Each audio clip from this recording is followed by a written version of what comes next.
అదే చెన్నై ఎప్పుడో ఓడిపోవడం చూసినారా మీరు? అది కూడా ఆర్సీబీ పైన. కప్ నమ్దే.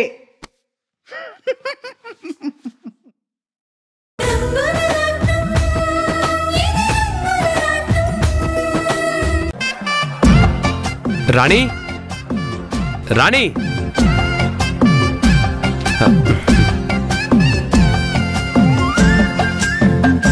ఏంటండి?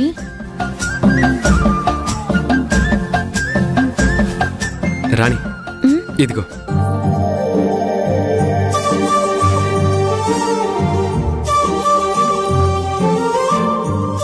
ఇదేంటండి డబ్బులు నాకిస్తున్నారు? ఈ ఇంటిని నడుపుతుంది నువ్వే కదా, ఏం కావాలో చూస్తున్నావు. నీకు తప్ప ఇంకెవరికి ఇవ్వాలి? ఈ ఇంటికి పెద్ద మీ నాన్నగారు, ఇంట్లో పెద్ద దిక్కు అత్తయ్య గారు, వాళ్ళకివ్వాలి కానీ నాకివ్వడం ఏంటండి? తప్పేముంది రాణి? ఏ మగాడైనా తన సంపాదనని తన పెళ్లి కాకముందు తల్లికిస్తాడు, తన మనిషొచ్చాక భార్యకే ఇస్తాడు. నా కొడుకు మంచి పని చేశాడు, తీసుకో అమ్మా. అది కాదత్తయ్య, ఇది నేను తీసుకోవడం. ఏం పర్వాలేదమ్మా.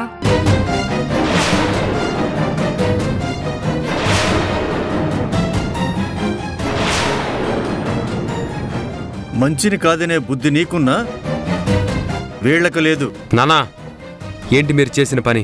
నేనేం తప్పు చేయలేదురా, తప్పు నువ్వు చేస్తున్నావు. నీ సంపాదన ఎవరికివ్వాలి? నాకివ్వాలి లేదా మీ అమ్మకివ్వాలి? పెళ్ళి అయితేనే నీ భార్యకివ్వాలి. అంతేకాని ఇలా సంబంధం లేని మనిషికిస్తే ఇద్దరి మధ్య అక్రమ సంబంధం ఉందనుకోరు. ఏంటి బాబు గారు ఆ మాటలు? మా రాణి గురించి అలాగేనా మాట్లాడతారు? నేనేం తప్పుగా మాట్లాడలేదు రత్తమ్మా. రాణి నీ కూతురు, అందుకని నీకో బంధం ఉంది. కానీ వీడికేం బంధం ఉంది? ఏమీ కాని వాళ్ళకి డబ్బులు ఎప్పుడిస్తారు? మోజు పడినప్పుడే కదా. ఇంకా ఆపండి నాన్న.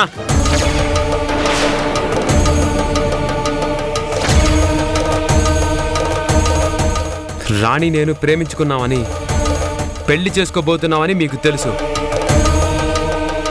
అందుకే నా భార్యకి నేను డబ్బులు ఇస్తున్నాను. తీటల మీద పెళ్లిళ్ళు ఆగిపోతున్న రోజులు ఇవి. ఎప్పుడో జరుగుతుందని ఇప్పుడు నా వాళ్ళంటే ఎలా నమ్మమంటావు?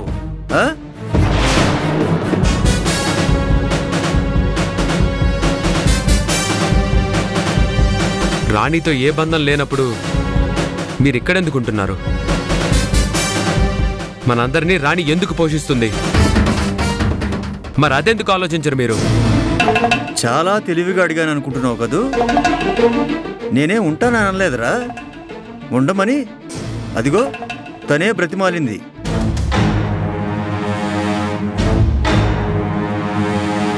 మీకేం కావాలో నేను చూసుకుంటానని నా కాళ్ళు పట్టుకుంది. అందుకని కనుకరించి ఉంటున్నానురా, అంతేకాని కోడలని కాదు.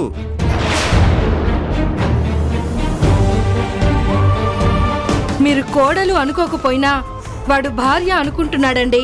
అనవసరంగా వాళ్ళిద్దరి మధ్యకి మనమే వచ్చాం.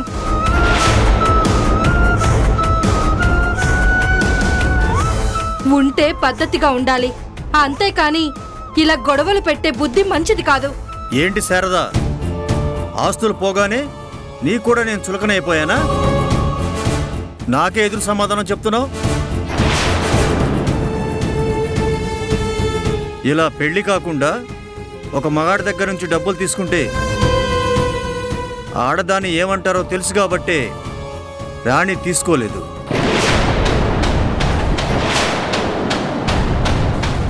అలా కాదు, ఎవరేమనుకున్నా పర్వాలేదు అనుకుంటే డబ్బులు తీసుకోమను. రాణి, తీసుకుంటావా డబ్బులు? తీసుకో.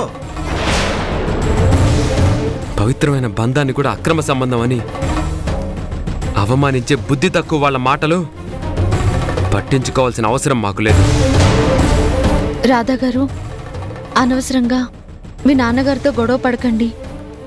మీ సంపాదన ఆయనకే చెందాలి. దయచేసి ఈ విషయంలో అడ్డుపడకండి.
సూర్యం, నే మనవరాలు ఎక్కడుందో తెలుసుకోవడానికి ఏకంగా పేపర్లోనే ప్రకటనిచ్చావా?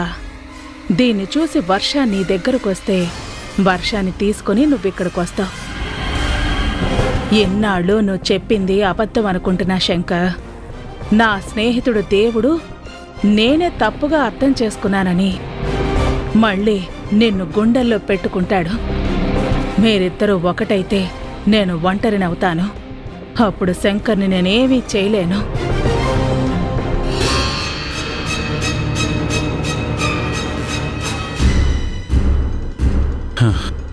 అమ్మా మహి, ఆ పేపర్ ఇలా ఇవ్వమ్మా.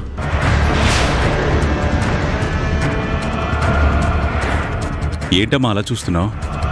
ఆ పేపర్ ఇవ్వు. చూసావా అన్నయ్య, నిన్ను నమ్మించటానికి సూర్యం ఎంత పని చేశాడో. పొద్దున్నే వాడి పేరెందుకులేమ్మా? తలుచుకోవాలని నాకు లేదన్నయ్యా, కానీ అతను చేసిన తప్పులు తలుచుకుంటూ ఉంటేనే ఒళ్ళు మండిపోతోంది. ఏం చేశాడు? వర్ష గొలుసు కనిపించింది, తొందరలోనే వర్ష కనిపిస్తుందని మొన్న నీ దగ్గర నాటకాలు ఆడాడు. నువ్వు గొలుసు చూపించమనేసరికి లేని గొలుసు చూపించలేక అడ్డంగా దొరికిపోయాడు. కానీ ఇప్పుడు నిన్ను నమ్మించటానికి, మళ్ళీ నీకు దగ్గరవటానికి అలాంటిదే ఒక డమ్మీ గొలుసు చేయించి పేపర్లో ఒక ప్రకటనిచ్చాడన్నయ్యా. చూడండి చూడండి.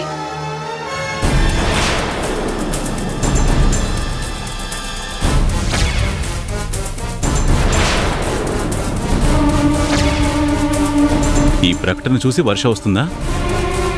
అయ్యో, ఎంత అమాయకులన్నయ్యా మీరు. ఎక్కడుందో ఎలా ఉందో, అసలు ఉందో లేదో. అంటే అన్నయ్య, నా ఉద్దేశం ఇంకేం కాదు. చిన్నప్పుడు తప్పిపోయిన పిల్ల కదా, ఊహే లేని పిల్లకి ఇప్పుడు ఇవన్నీ ఎలా తెలుస్తాయని.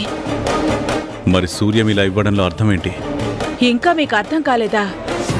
తన తప్పు లేదు అని నీకు అర్థం అవ్వాలని, తను నిజాయితీ పరుడని మిమ్మల్ని నమ్మించాలని చూస్తున్నాడు. మీ స్నేహాన్ని మళ్లీ చిగురింప చేసుకోవాలని, ఈ వంకతో మీకు దగ్గర కావాలని మోసం చేయటమే వృత్తిగా పెట్టుకున్నాడు. ఇప్పుడే మీరు తెలివిగా ఉండాలి. పొరపాటున అది నిజమనుకుంటే మరోసారి మోసపోతారన్నయ్యా.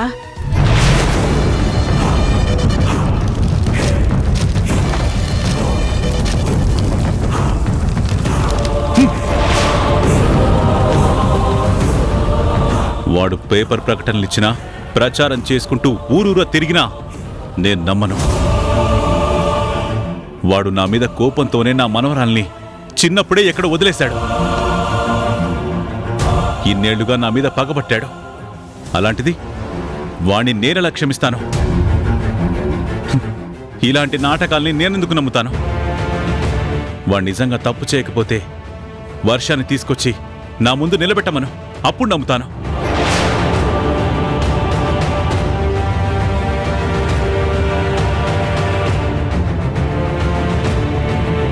ఏంటి గ్రాని, తాతెందుకు కోపంగా ఉన్నారు? ఏముంది, నీకు నీ చెల్లెల్ని దూరం చేసిన సూర్యం మళ్ళీ కొత్త నాటకాలతో ఈ ఇంట్లోకి రావాలని చూస్తున్నాడు. జాగ్రత్త పడమని అన్నయ్యకి చెప్పాను. మంచి పని చేసావు గ్రాని. నా చెల్లెల్ని దూరం చేసినవాడు, తాతిని బాధ పెట్టినవాడు ఎప్పటికీ మన బంధువు కాదు.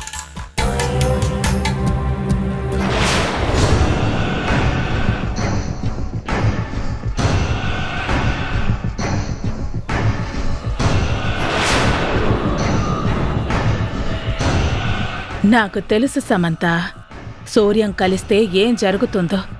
అన్నయ్య సూర్యం కలవకుండా నేను చూసుకుంటాను కదా.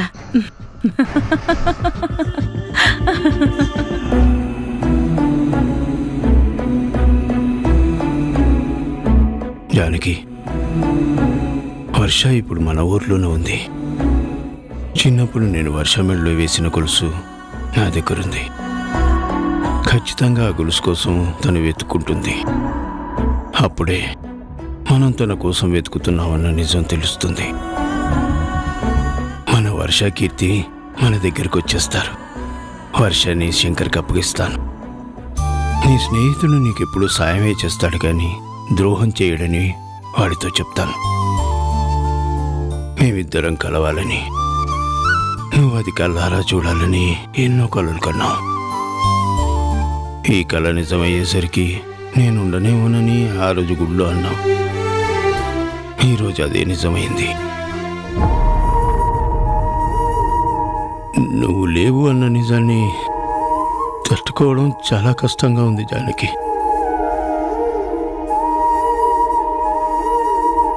సార్, చలపతి గారు, ఏమైనా ఫోన్ వచ్చిందా? లేదండి, నేను కూడా దానికోసమే చూస్తున్నాను. ఇంతవరకు రాకపోవడం ఏంటండి? బహుశా పేపర్ ఆఫీస్కి ఏమైనా వచ్చిందేమో. ఫోన్ చేసి అడగమంటారా? వద్దులేండి, నేనే ఫోన్ చేస్తాను.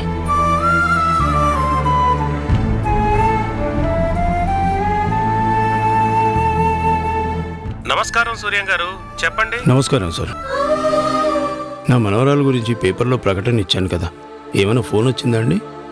లేదు సార్, వస్తే మేమే చేస్తాం కదా, మీకు ఫోన్ చేయకుండా ఉంటామా? అవునా, సరే సార్, ఉంటాను. పత్రికా ఆఫీస్ కూడా ఏ ఫోను రాలేదంట చలపతి గారు. అంటే వర్ష కానీ కీర్తి కానీ పేపర్ చూడలేదన్నమాట. నమస్కారం సార్. ఎస్ఐ గారు, మా వర్ష ఆచూకీ ఏమైనా తెలిసిందా? లేదు సార్, మన సిటీ పరిధిలో ఏ పోలీస్ స్టేషన్లో కూడా ఇలా చైన్ మిస్ అయింది కంప్లైంట్ రాలేదు సార్. మీరు చెప్పిన ఆ షాప్ పరిధిలో ఎంక్వైరీ చేస్తే అలా చిన్నప్పుడు తప్పిపోయిన వాళ్ళు ఎవరూ లేరని చెప్పారు సార్. కానీ షాప్లో అయితే సీసీ కెమెరా ఉందేమో, ఎలా ఉంటారో తెలుసుకుందాము అనుకున్నాను. కానీ అక్కడ ఎలాంటి సీసీ కెమెరా లేకపోవడం వల్ల పోలికలు కూడా తెలుసుకోలేకపోయాం. కానీ ఏదో ఒకలాగా మీ వాళ్ళని పట్టుకుంటానని నేను హామీ ఇస్తున్నాను సార్.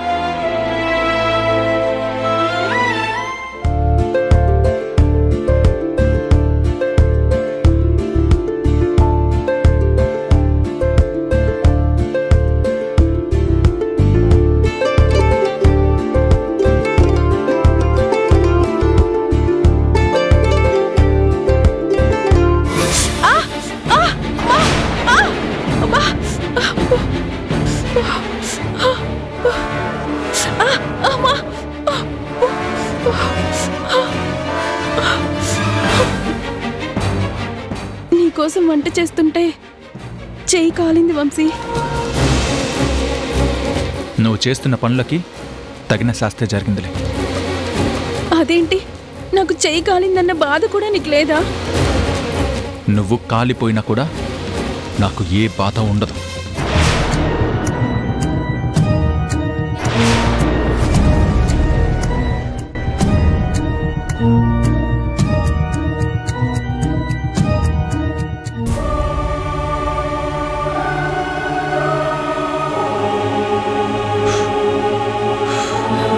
అది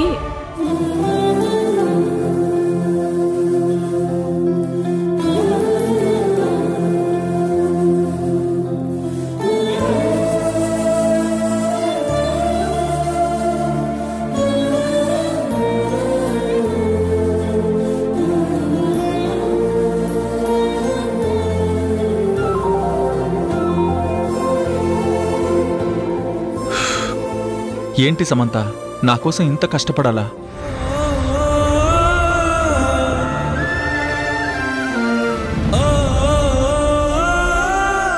వదినా, వంశీ కోసం వంట చేస్తున్నట్టుంది, కానీ మాడిపోతోంది అక్కడ.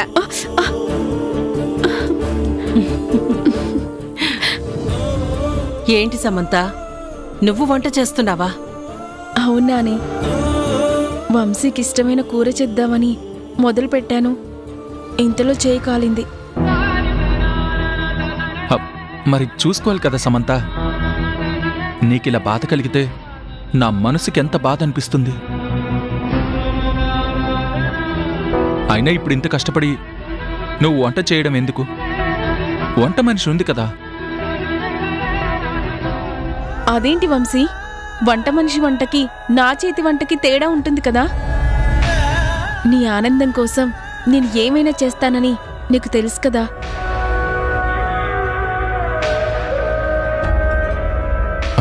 ఒక్క నిమిషం ఆగు, ఇప్పుడే వస్తాను.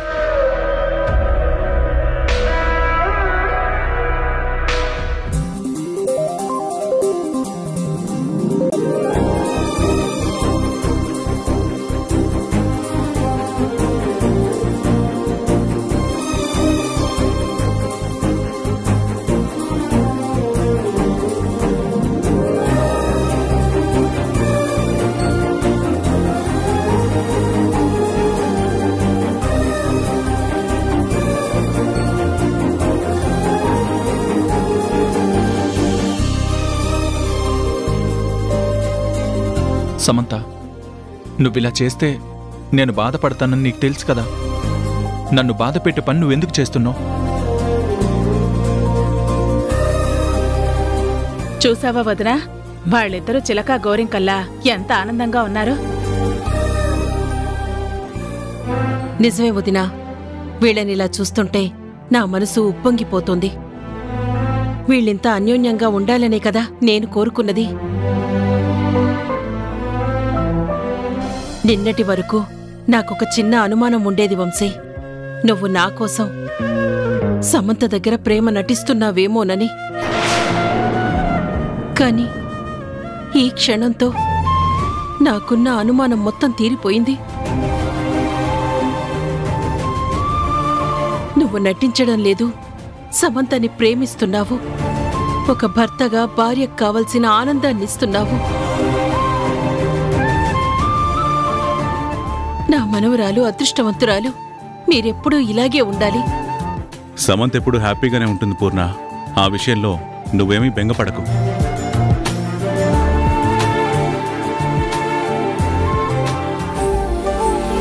అంతేకాదు, చిన్నపిల్లలా ఉన్న సమంత రేపటి నుంచి మన బిజినెస్లు కూడా చూసుకోబోతుంది. ఏంటండి, దానికి బిజినెస్ బాధ్యతల్ని అప్పగిస్తున్నారా? అందులో తప్పే ఉంది వదినా. అన్నయ్య వారసత్వం అప్పగించాలి కదా.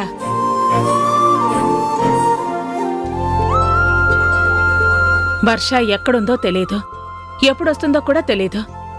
కానీ ఇప్పుడు ఉన్న ఏకైక వారసురాలు సమంతయే కదా. అందుకే సమంతకి బాధ్యతలు అప్పగిస్తున్నారు. అమ్మా సమంత, తాతి, ఆస్తి చేతికొస్తుంది అంటే శత్రువులు పెరుగుతారు. అధికారం వస్తుంది అంటే అసూయ పడేవాళ్లు పెరుగుతారు.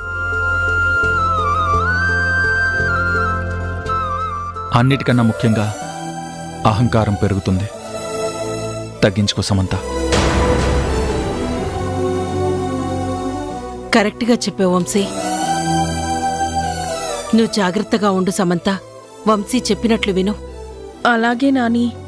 రేపెలాగూ పెద్ద బాధ్యతను తీసుకుంటున్నావు కాబట్టి ఈరోజు మీరిద్దరూ గుడికి వెళ్లి పూజ చేయించుకొని రండి.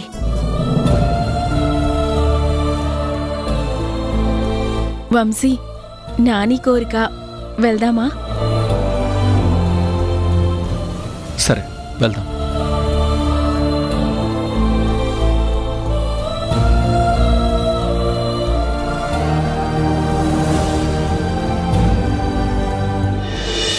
विश्वेश्वराय नरकान्तककारणाय कर्णामृताय शशिशेखरधारणाय कर्पूरकान्ति धवलाय जटाधराय दारिद्र्य दुःखदहनाय नमः शिवाय दारिद्र्य दुःखदहनाय नमः కాస్త దూరంగా నడు. అదేంటి వంశీ, గుడికి రావడానికి ఒప్పుకున్నావు, కలిసి నడవడానికి ఎందుకు ఒప్పుకోవట్లేదు? నేను ఒప్పుకున్నది నీ మీద ప్రేమతో కాదు, మీ నాని బాధపడకూడదని. నువ్వెక్కువగా ఊహించుకోకు. गजराज विमर्दनाय दारिद्र्य दुःखदहनाय नमः शिवाय दारिद्र्य दुःखदहनाय नमः शिवाय.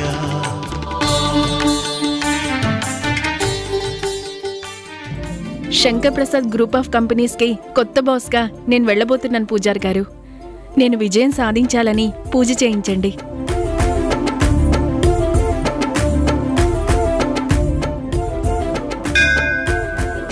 స్వామి, నా వర్ష కోసం ఎంతో వెతుకుతున్నాను. తను నాకు కనిపించడం లేదు. తన్ని తొందరగా నాకు చూపించు స్వామి.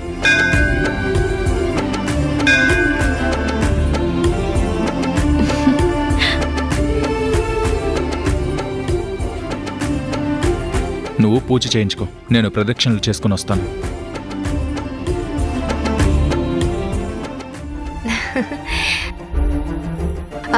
ప్రియా, కొబ్బరికాయ మర్చిపోయాను, నువ్వు ఇక్కడే ఉండు, నేను వెళ్ళి తీసుకొచ్చేస్తాను. అలాగే ఫ్రెండు. సరే.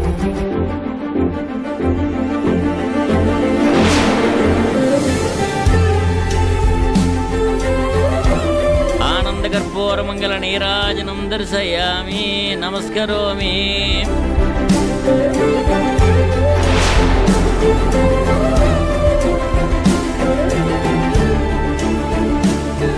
అంకుల్,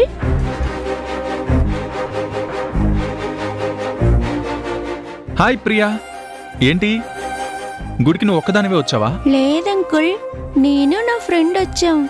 అదిగో నా ఫ్రెండ్.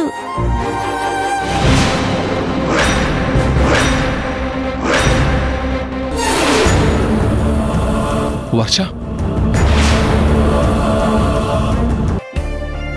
ఏంటి గ్రాని ఇది? నేను హాయిగా పబ్కి వెళ్దాం అనుకుంటే నన్ను ఇందులో ఇరికించావు. నువ్వు హాయిగా క్లబ్కి వెళ్ళి ఎంజాయ్ చేయి, నేను చూసుకుంటాలే. పదండి మనం వెళ్దాం.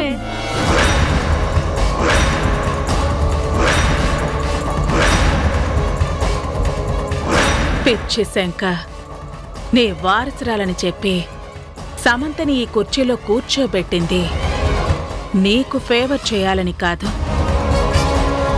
ఈ వయసులో నీకు రెస్ట్ ఇవ్వాలని కాదు, నీ కుటుంబం మీద పగ సాధించడానికి. జనరల్గా నేను అనుకుంటా కదరా, అంటే మైండ్కి ఏమైనా క్రియేటివ్ థాట్స్ వస్తాయి కదా, అవి ఇట్లా అనుకుంటా అట్లా జరిగిపోతారా? అది అలా జరిగిపోతుంది అంతే కాదురా, అది అయ్యేంత వరకు నువ్వు జనాలు కాబట్టి జరుగుతుంది.